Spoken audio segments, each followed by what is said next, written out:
एमा से आज की ताज़ा खबर 6 जनवरी 2026। एमा ने प्रवासियों को डेटा अपडेट करने की सूचना दी। साल 2026 की शुरुआत में एमा ने सभी प्रवासियों से अपनी पता, एड्रेस और सोशल सिक्योरिटी नंबर NISS की जानकारी सही और अपडेट करने को कहा है। यह सूचना उन लगातार शिकायतों के बाद आई है जिनमें प्रवासियों को अपना अपडेटेड रेजिडेंस परमिट नहीं मिला क्योंकि एमा के प्लेटफॉर्म पर उनका पता अपडेट नहीं था।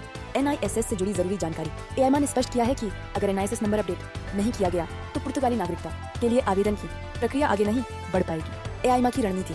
समस्याओं को हल करने के लिए एमा ने एक नई ऑनलाइन सेवा शुरू की है ताकि प्रक्रिया आसान हो सके। पता अपडेट करने की प्रक्रिया।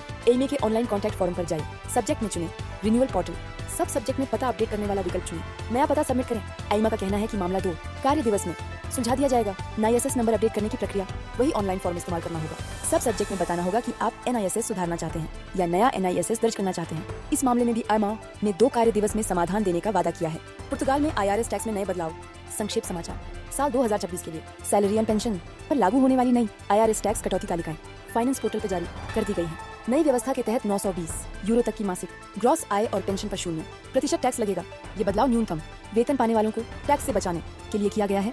सरकार ने दूसरे से 5वें टैक्स स्लैब की दरें कम की हैं। नौ आय स्लैब की सीमा को 3.51% बढ़ाया है और न्यूनतम जीवन स्तर की सीमा बढ़ाकर 12,880 यूरो कर दी है। नई तालिकाएं कंपनियों, सरकारी विभागों और अन्य नियोक्ताओं पर अनिवार्य होंगी। जनवरी में लागू न होने पर फरवरी में टैक्स की राशि में सुधार किया जाएगा। नई दरों से कर्मचारियों को राहत मिलेगी। उदाहरण के तौर पर 1,000 यूरो कमाने वाले सिंगल कर्मचारी का टैक्स 56 यूरो से घटकर 35 यूरो हो जाएगा। टैक्स की अंतिम राशि व्यक्ति की पारिवारिक स्थिति, बच्चों की संख्या और आय पर निर्भर करेगी। पुर्तगाल नागरिकता कानून पर बड़ा अपडेट। संक्षेप। पुर्तगाल की संसद ने 28 अक्टूबर को नागरिकता कानून में बदलाव को मंजूरी दी थी। प्रस्ताव के अनुसार नागरिकता के लिए निवास अवधि 5 साल से बढ़ाकर 10 साल और यूरोपीय संघ व CPLP देशों के नागरिकों के लिए 7 साल करने की बात थी। साथ ही गिनती आवेदन की तारीख से नहीं बल्कि पहला रेजिडेंस कार्ड मिलने की तारीख से शुरू होनी थी, जिससे गोल्डन वीजा धारकों के लिए नागरिकता का समय 9 से 13 साल तक बढ़ सकता था। लेकिन 13 नवंबर को सोशलिस्ट पार्टी ने इस कानून को संवैधानिक अदालत में भेज दिया, जिससे कानून अपने आप निलंबित हो गया।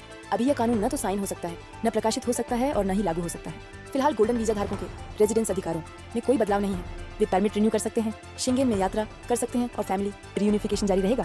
जो लोग पहले ही नागरिकता के लिए आवेदन कर चुके हैं उन पर 5 साल वाला पुराना नियम ही लागू रहेगा। संवैधानिक अदालत के पास फैसला देने के लिए 25 दिन होंगे, तब तक 5 साल का नियम लागू रहेगा।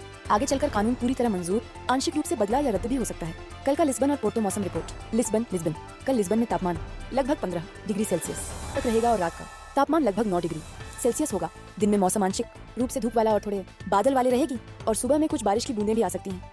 पोर्टो में भी दिन का तापमान लगभग 13 डिग्री सेल्सियस तक पहुंचने की उम्मीद है और रात का तापमान लगभग 8 डिग्री सेल्सियस रहेगा। सुबह बादल छाए रह सकते हैं, लेकिन दिन में हल्की धूप और थोड़े बादल रहेंगे।